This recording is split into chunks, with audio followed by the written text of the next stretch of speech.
Hola, ¿qué tal? Bienvenidos al área tropical.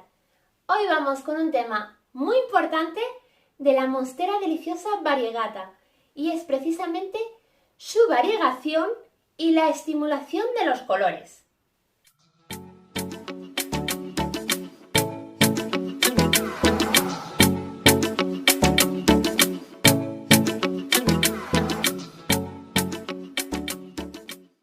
Vamos primero con la variegación. Si la mitad de la hoja presenta el color blanco, a esto se le llama abigarramiento de media luna. Si la hoja, en cambio, está entera de color blanco, a esto se le llama abigarramiento de luna llena u hojas fantasma. Tenéis que tener cuidado con las hojas de luna llena, ya que la parte blanca no hace la fotosíntesis o la hace muy malamente. Por lo tanto, si os salen 2 o 3 hojas de color blanco, lo más seguro es que a partir de ahí la planta va a detener o ralentizar muchísimo su crecimiento.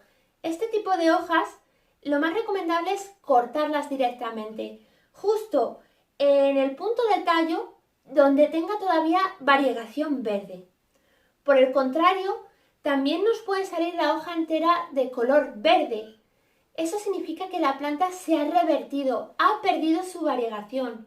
Si todavía tiene alguna mota, hay probabilidades de que siga saliendo variegación. Pero si está entera verde, igualmente deberéis de iros a la parte del tallo donde todavía presente variegación, precisamente para corregir este punto. ¿Podemos estimular los colores de nuestra monstera variegata? Es decir, el que la queramos más blanca o con tonos más verdes porque esté ya demasiado blanca. Sí que podemos. ¿Cómo lo vamos a hacer? La iluminación es muy importante en este punto. Entonces, cuanta más iluminación reciba nuestra planta, más blanco va a salir. Por el contrario, si la iluminación es escasa, bastante sombreada, vamos a provocar el crecimiento de tonos más verdes. Vamos a ir eliminando la variegación. Igualmente el verde también sale con las temporadas de frío. A menor temperatura, más va a querer salir la tonalidad verde. Lo ideal para este tipo de planta es que la tengamos en una ubicación muy brillante, incluso con sol directo, ya sea por la mañana temprano o a última hora de la tarde. Pero tened en cuenta, muy importante, que si nunca la habéis tenido al sol y queréis ponerla, deberéis de hacerlo poco a poco, ya que si no podemos llegar a causar quemaduras en la planta. Si la tenemos en una ubicación sombría y de repente la ponemos 2 horas de luz a diario, aparte de causarle quemaduras, también podemos estresar la planta. Hay que irla adaptando poco a poco y ver cómo evolucionan las hojas.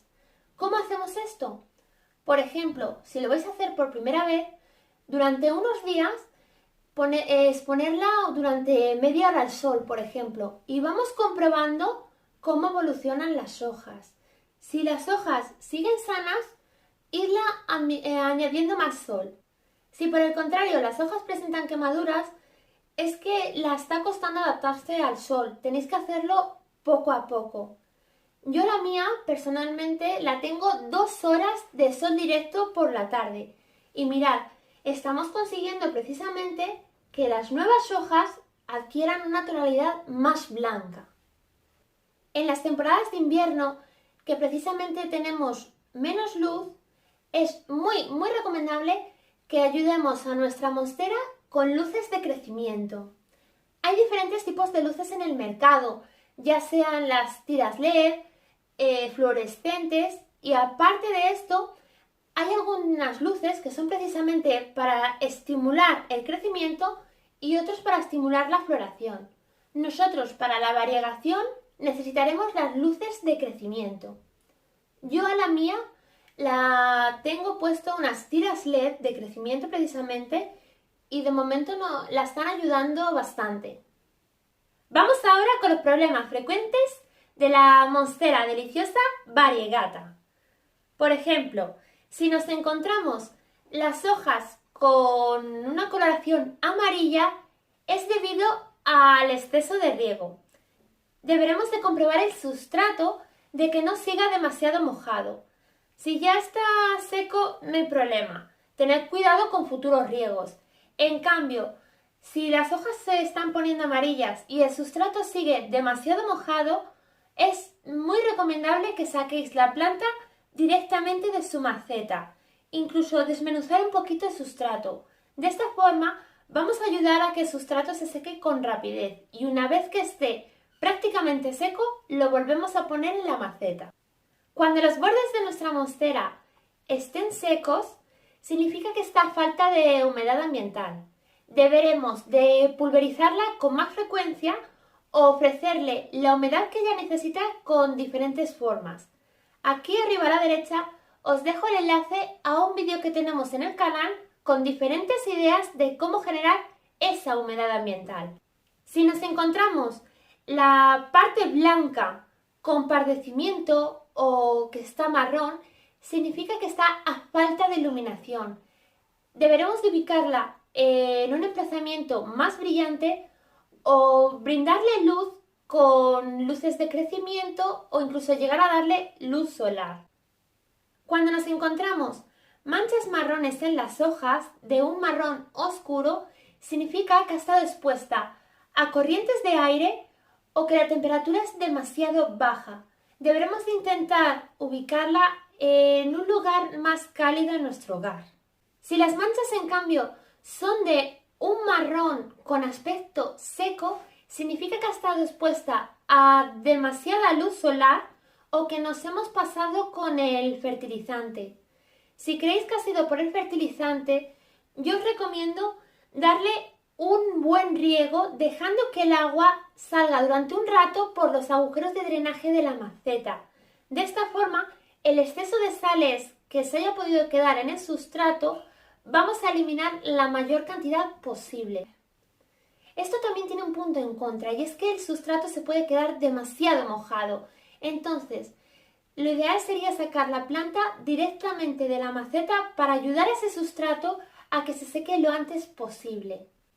Si el tallo de nuestra monstera ha perdido rigidez, que lo toquéis y esté como flácido, esto es también por exceso de riego. Vigilad mucho el sustrato de vuestra monstera. A nuestra monstera la pueden atacar las plagas. Las más comunes son las cochinillas y los ácaros en este tipo de plantas. Los ácaros normalmente se sitúan en el en vez de la hoja, por la parte de atrás. Vais a ver como muchos puntitos y si es una gran cantidad de ácaros lo que tiene, vais a ver como que la planta se llena de telarañas. Tened mucho cuidado con los ácaros ya que pueden causar daños muy importantes en la planta. En cuanto veáis telarañas o unos bichitos como que se están moviendo por las hojas y reconozcáis que son ácaros, actuad cuanto antes. Yo os recomiendo comprar un insecticida y eliminar la plaga lo antes posible. Las cochinillas, en cambio, suelen ser como pequeñas pelucitas blancas a simple vista y suelen situarse en el nacimiento de las hojas nuevas, entre el borde del tallo y las hojas. Tened cuidado también con las cochinillas. Estas son más difíciles de eliminar, pero hay que hacerlo igualmente lo antes posible, ya que podemos causar daños muy importantes en la planta. Y esto es todo por hoy. Espero que el vídeo os haya gustado y os sirva de ayuda. Suscribiros al canal y darle un like, me ayuda mucho. Gracias a todos, buen día.